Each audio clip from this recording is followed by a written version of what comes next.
Hi there everyone, Lars here with a special video brought to you by Camille's Harem. Not just a podcast for novice writers by novice writers, but also a YouTube channel by novice writers for novice writers. Because writing is an adventure, it's more fun with friends.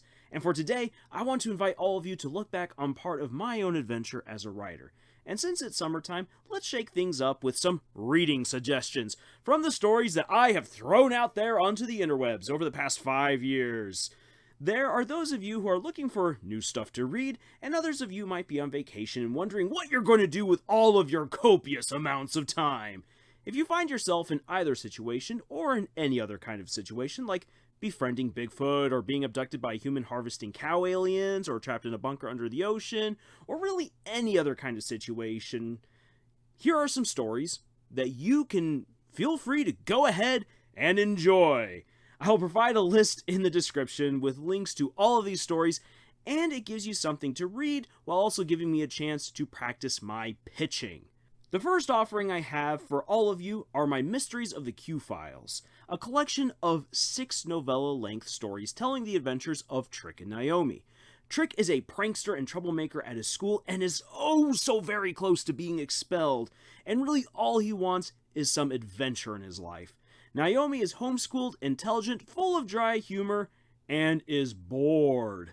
Both of them being children of FBI agents, they meet up just outside the door of the FBI's laughingstock office, the Q-Files, a branch dedicated to all the lost causes, cold cases, and crazy calls thrown at the Bureau of Investigation. Overhearing a conversation from the agents about monstrous kidnappings, however, the ever-adventurous Trick invites his new friend Naomi on a quest to solve the case. But doing so will lead them down paths they never knew existed and glean a glimpse into the truths behind the paranormal. The novellas begin with the Halloween Kidnappings, then jump to the Screens Are Cursed Windows book, followed by the Dark Christmas, then the Roll of Fate, the Deadly Dance, and concluding with Rueben's Revelation. These novellas were a chance for me to experiment with writing mystery and horror. That being said, they are also total spoofs of the X-Files. I really enjoyed the X-Files growing up, and I kind of wanted to do something spoofy with them, but still throw in those good mystery and horror elements. Writing these novellas were a chance for me to explore and flesh out certain ideas that will be shown in greater depths in my published novels. But I also challenge you, though, and this is the fun part, to look for all of the harem cameos in each novella. In each novella, the members of the harem have certain appearances. However, they're not always what you think, and so you gotta keep an eye open for them. And also, there are some hilarious mistakes in these novellas, because I started them very early on as a writer, so yeah, they're pretty raw. Next is my short story, Deathjaw's Duel. Deathjaw is a powerful white dragon and young father who has turned his back and wings on a past that doesn't want to stay buried. When Deathjaw spends the day with his half-dragon, half-human daughter Whitefire, he is confronted by an assassin. It's not just his life on the line this time, but his daughter's and the peace he hopes to achieve. In order to save all that is near and dear to him, Deathjaw enters one more duel. So yeah, those 6 novellas and that one short story, those are my originals. But there's more! Yes, despite all the episodes that we've done making fun of bad fanfics, I too have written quite a few fanfics. Some amazing, some terrible. Each fanfic was a chance to learn by writing and experimenting with ideas before inserting some of them into my own novels. This led Jed to dub my fanfictions virus fictions, because you see, each and every one of them has events that tie into a certain OC character, one codenamed the Virus. Should you read through these fanfictions, keep an eye out for 3 different stories that are being told between all 6 fanfics. If you can find them, you'll be much more informed into the themes and characters who I plan to introduce in my printed novels. So, what are these fanfics exactly? Well, they include my own Season 3 for Gravity Falls. Yep, Alex Hirsch and Disney didn't give it to us, so I had to do it for myself. Borrowing from the lore of the handheld video game, Bill Cipher's presence suppressed other strange deities and powers within the Gravity Falls Veil. With his ultimate defeat at the end of Season 2, a new villain can finally arise, and he brings a new wave of terror to the town just before Halloween. It will be up to the Pines to return and save the Falls yet again.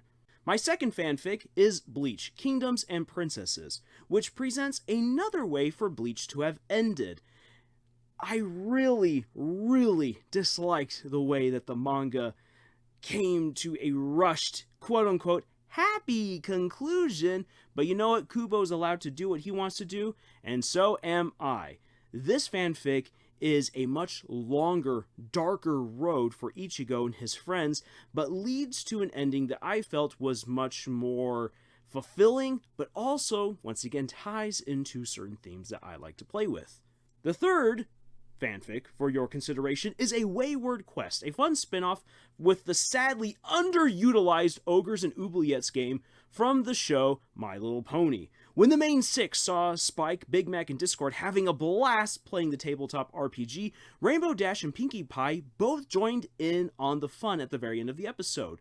But where could that game have gone? The show never shows us. So this story, I had a lot of fun writing it because it gave me a chance to dive into how characters might do role-playing, how this magic might be used, and showing how friendships get tested and are strengthened through tabletop RPGs. Oh yeah, I love it. By the way, go check out my video breaking down which cartoon has the best D&D episode. I think you'll enjoy it. Then there's my fanfic, The Villainous Vigilantes, which tells the story of possible redemption arcs for many cartoon and fictional villains, including Bill Cipher, Darkstalker, Sosuke Aizen, and a Steel Inquisitor. They are sent on a quest throughout the realms of imagination to acquire a device of amazing power, and one that could place their destinies squarely into their own hands. Finally, two other fanfics that were much shorter and were way more experimental are The Twins of Essence and Death Chain. They tell much smaller stories showing off some of the machinations and scheming of powerful figures that mess around throughout the realms, and these ones focus on the stories of Sam and Dean Winchester from Supernatural, Avatar: The Last Airbender, The Five Kingdoms, and Beyonders, written by Brandon Mull. These shorter fanfics seem pretty messy at first, but pay careful attention, because that is where some of the power players within the realms and their plans might just be better understood. I'll say it right now, every story on this list exists within a connected universe. So yeah, watch out for the connections. The only one that isn't in a connected universe is the Fith Champioan. This Harry Potter fanfic was produced by myself and other Harem members, Camille, Nathan, and V. It is a ridiculous story where we actively try to pump as many bad fanfic attributes as we could into one story. We wove the story of Genevieve von Hufflegriff, Slitherdor, Hogwarts of Hogwarts House, a Mary Sue who is absolutely in love with Harry Potter and who is also the fifth champion in the Triwizard Tournament.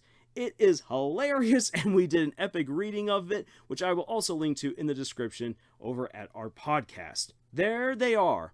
13 different stories for you to go check out, read throughout this summer. Yes, a lot of them are very raw and probably not the best. Many of these stories, as I said, were written as experiments and to give myself something else to do when I felt tired with my novels. Moreover, they helped me work on how a connected universe might look. But because these are so raw, trust me, you're going to find some wonderful mistakes to make fun of. A lot of writers don't like to share their earlier works because they fear of how it will reflect on their money-making books in the future.